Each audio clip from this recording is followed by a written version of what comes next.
Welcome to the Econo-Pak Contract Food Packaging Podcast. I'm Sarah, and today I'm here with our Director of Procurement, Tim. Hi, Sarah. Thanks for having me on your show. Yeah. Can you tell me a little bit about your background?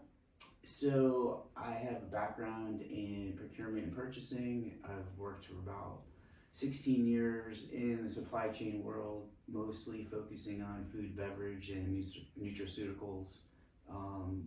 Mostly understanding, end-to-end supply chain with procurement and purchasing processes, vendor evaluation, just helping develop supply chain processes for different types of companies. Mm-hmm. Yeah, Tim has been absolutely instrumental in helping us with our procurement services. So we offer procurement for packaging, film, cartons. We can also do shipping supplies like pallets and also ingredients and seasonings. So Tim has been absolutely awesome for that in our sales process. So thank you, Tim. Yeah, it's definitely a great environment here, whether we're helping existing customers manage their inventories, having conversations on their behalf with suppliers, providing turnkey processes for business process outsourcing, where we'll manage the whole thing. We'll vet suppliers, we'll manage inventory, we'll potentially put together a sustainability program for you based on materials. We'll evaluate what type of packaging works best for your product, and also understand your type of distribution model, whether it's e-commerce or retail, wholesale, a combination of both. So we evaluate all of that data, and hopefully we put together a nice plan of materials based on your needs. Exactly, and an example of that we have today, we had provided a pricing for procuring cartons for a project, and Tim brought some of these samples for us to look at today. Tim, would you mind just explaining to us the different types of packaging in just these cartons? So these are considered folding cartons. So essentially, we're bidding on a project here, and there's a couple different variables within it. Here we have 25-point SUS board, and what that is, SUS and SBS. This is the bleached board. So a lot of clients like this because it's so brilliant, as opposed to an unbleached board. And that also, you have to consider potentially like going to a corrugated e-flute that you can wrap with litho and laminate. So this project was interesting because the initial ask was for an e-flute corrugated container, outer shipper. However, it was like overkill for the project. The materials it was a variety bundle of 3 items inside with a total weight of 10.5 ounces.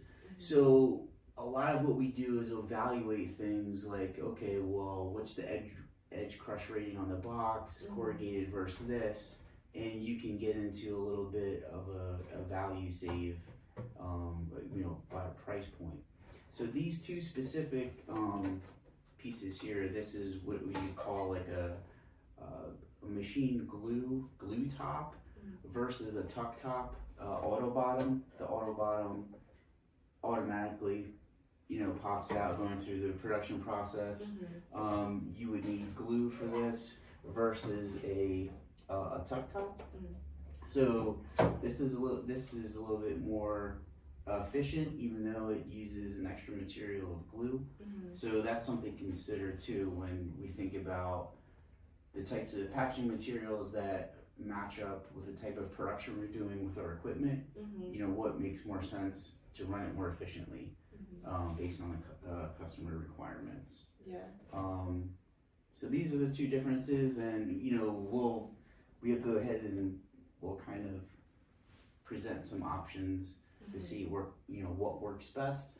A lot of times companies will do comparisons on shelf presence versus different competitive products. So if they think that there's an added feature on the packaging, They might investigate that because it's really interesting. About 40% of people change their mind in the store on the shelf. You know, they went there for a specific thing. They'll see a competitive product. About 40% of people will change their minds and purchase that competitive product based on the look and feel of the packaging, maybe potential sustainability claims, and shelf presence, right? Also, you know, how does it look against another product? Yeah, that's fascinating, and I think it's amazing how you are able to provide feedback based on their initiatives, and offer them that value-added service of guiding them in the right direction in not only what is going to help consumers pick their product over somebody else's product, but also save them money in the long run through efficiencies, and that's all wrapped up as part of our fixed cost pricing program. Yeah, so when we started evaluating types of requirements based on when we have those initial conversations, one of them is, you know, where's your package going to live? You know, are you really focused on your e-commerce business where you can create your own visual environment, you know, on your website, or, you know, is this on a bigger like wholesale website, or, you know, are you in retail, wholesale, those types of things. So once we understand those, like what's driving some of the marketing, and obviously we're really interested in you know, food safety, a lot of the materials we put together, and some of our structure, some of our barrier formulations on our flexographic packaging are very specific to the types of products that we help customers, you know, figure out the best solution to. And some of that is, you know, we're concerned with extended producer responsibility, and we're kind of helping guide a lot of our clients to that as states start to adopt a lot of those regulations into their packaging choices. Yeah, so it's very forward thinking, making sure that we're not only handling the regulations that exist today, but also the regulations that will potentially exist in the next, you know, decade to come. Yeah, because it's kind of like a peace of mind, you know, based on requirements, and we'll give recommendations on what we think, but we're very materials, at least, you know, in the procurement team, you know, we can get very specific on what types of materials we think are best for the product, but also sustainability, you know, in the future, because what will happen in the future is third parties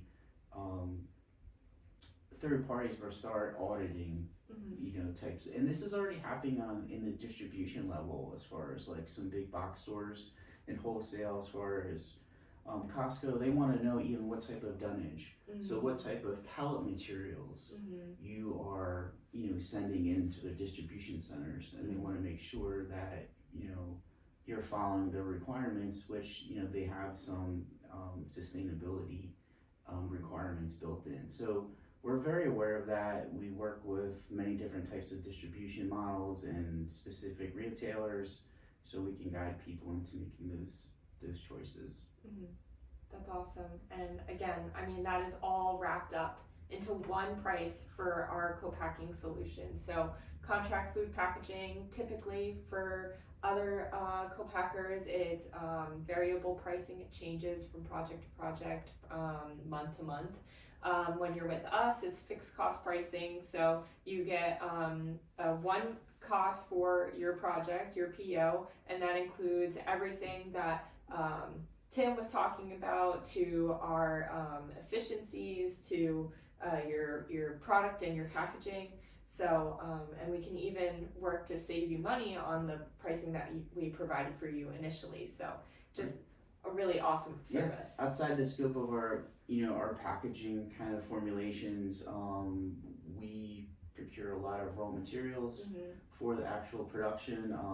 We are constantly I would say in a zone of diversification and optimization. Basically, like we have a preferred supplier network that we work with, but we are constantly, you know, talking to new suppliers, and we're constantly running vendor scorecards on our existing relationships to see how those relationships can be better, how can we optimize them, and we're always kind of going through that whole process of vetting. And why we like to do that is we can take advantage of a lot of our buying power when we do that.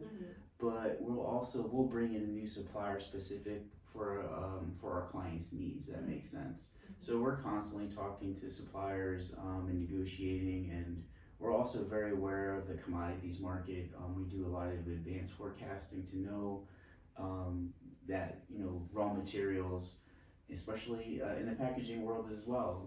We were in a good position.